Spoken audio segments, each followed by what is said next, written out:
today's video, A Day in My Life, pumunta po kami dito sa San Pedro, Laguna. Kasi birthday ng aming eldest brother. Actually, he is not only my eldest, but the breadwinner of the family.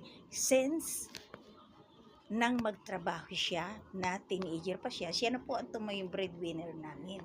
Actually nga, yung kuya namin, nang Maynila siya, teenager pa siya.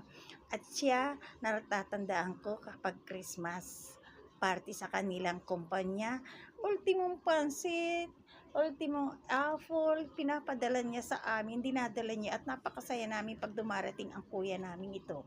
May mga time na hindi siya umuwi pero pinapadala niya sa mga kapitbahay namin or kakilala namin yung mga pasalubong niya sa amin at saka syempre kasama na rin yung mga pambigay na sa nanay at tatay namin.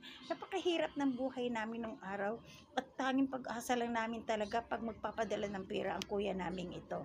Kaya balik namin sa kanya ngayon, 73 years old na siya, happy birthday and many more birthdays to come. Medyo matanda na rin siya and it is about time na ibalikan namin siya at ibalik yung mga ginawa niyang pagtulong sa amin. Thank you very much. At ito nga po pala yung nanay namin, very sentimental na magkita sila. Kasi for so long, so many times, so many years na kaming hindi nagkikita, ngayon lang kami nagkita and alam ko masaya siya na nakita sila ng nanay ko. And my mother nga po pala is 91 years old na. And sa muling pagkikita nila, and hindi namin alam kung kailan ulit kami mapupunta rito at magkita. Pero ang alam namin, napasaya ko silang dalawa. And ito nga po, nagmadali siyang umalis kasi actually, nakapila po yung kanyang pampasahirong van.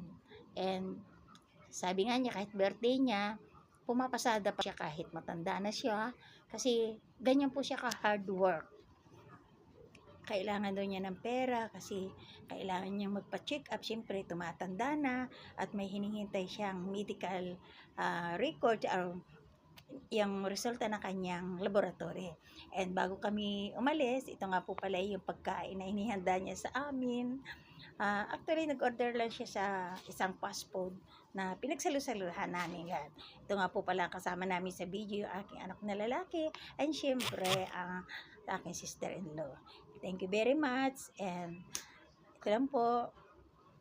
Have a good times. Thank you very much nga po pala sa mga nag-like, nag-watch, and please subscribe my video. Thank you. And of course, many more birthdays to come. Paalis na po siya. Thank you.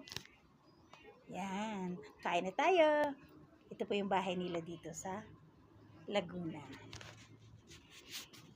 Marami pong mga golden memories kami ng kuya ko. Since nung kami mga teenager, bata pa, maliliit pa, talagang nakagisnan ko ng day one. From day one na nakagisnan ko na talaga, siya na talaga yung breadwinner namin. Siya yung nagpapadala sa amin, sumusuporta, pera, kahit pagkain. Ang talagang napaka-sentimental talaga.